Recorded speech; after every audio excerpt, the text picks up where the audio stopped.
there, I didn't see you. My name is Professor Miss Paula, and today I am going to be teaching you about forces and motion. In this lecture, I am going to start by talking about forces. Be sure to look at how I am using my hands to teach you about forces. Things that you cannot see are exciting, but also annoying, and it is easy to describe them as mysterious. Forces may be invisible, but you can see the result of forces every day. Several forces are acting upon you right now, and a force is a push and a pull. Are you ready? Do that with me. A force is a push and a pull. Let's try to do that with our hands, students. We are going to push our hands in as hard as we can. Ready?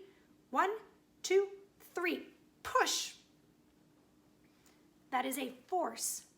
Now we're going to pull our hands apart as hard as we can. Ready? 1, 2, 3. Pull. That is a force. A force is a push and a pull. Notice how I used my hands to explain that to you. When you go on a roller coaster, your feelings are caused by a force that pushes your stomach upward when you go downhill. When the train on the roller coaster changes direction, your stomach is pushed downward. The invisible force makes you giggle and scream. Okay, now I am going to read that part to you one more time. But this time I want you to imagine that you are on that roller coaster. So ready? Put on the belt. Make sure it's on tight so you don't fall off the roller coaster. Now grab onto the rail, and here we go. Ready?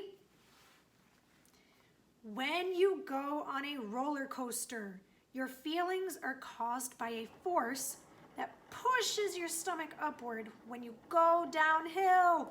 Ready? Here you go.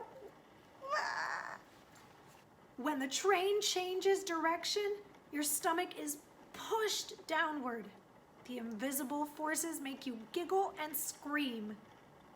So friends, a force is a push and a pull. Let's talk about motion now. Everything moves, but some things move very little or very slowly.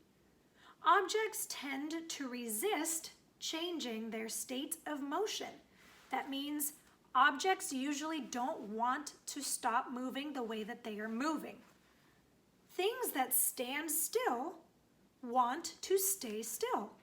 For example, this book right here behind me. Do you think it wants to move, or does it want to stay the way that it is?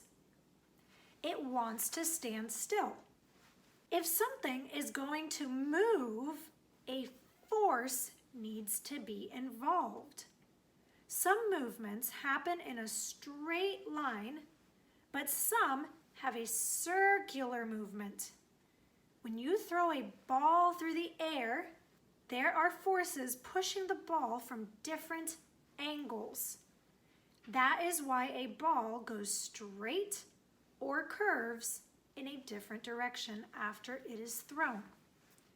So friends, motion is movement, but there needs to be a force, there needs to be a push or a pull for things to move.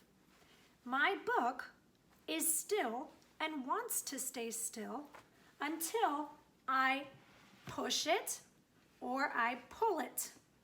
My book is now in motion because I am exerting a force, a push or a pull on it.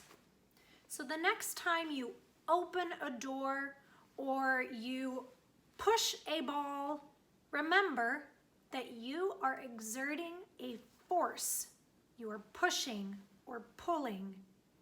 And if you are kicking a ball, that ball is going to be in motion because of the force that you exerted on it. Thank you for joining my class today. I hope this lecture taught you something important about forces and motion. Now I would love to hear you teach somebody else about forces and motion.